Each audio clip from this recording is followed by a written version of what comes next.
தமிழகத்தில் சட்டம் ஒழுங்கு கெட்டுப்போய்விட்ட நிலையில் 144 தடை விதிக்காதது ஏன் என்று தேமுதிக தலைவர் விஜயகாந்த் கேள்வி எழுப்பினார். சென்னையில் உள்ள தேமுதிக அலுவலகத்தில் குர்பானி வழங்கும் நிகழ்ச்சி நடைபெற்றது. அதில் கலந்து கொண்ட விஜயகாந்த் தமிழகத்தில் தற்போது உள்ள நிலைமையை பார்த்து அனைவரும் சிரிப்பதாக கூறினார்.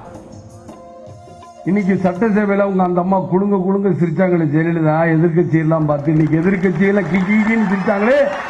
இன்னைக்கு தமிழ்நாடு இல்ல, இந்தியா இல்ல, உலகமே உங்களை பார்த்து சிரிப்பா சிரிக்குது.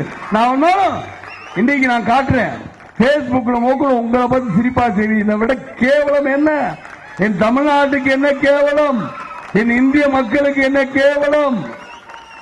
இந்த தமிழ்நாடு உண்மையில சொல்லபடி இன்று அனாதையாக இருக்கிறது. உண்மை சொல்லலாம். ஏன்னா இன்னைக்கு உண்மை அதான். சட்டம் ஒழுங்கை காப்பாற்ற 144 தடை உத்தரவு விதிக்காதது ஏன் என்று கேட்ட அவர், ஆளும் கட்சி என்பதால் அராஜகம் செய்ய வேண்டாம் என்றும் கூறினார்.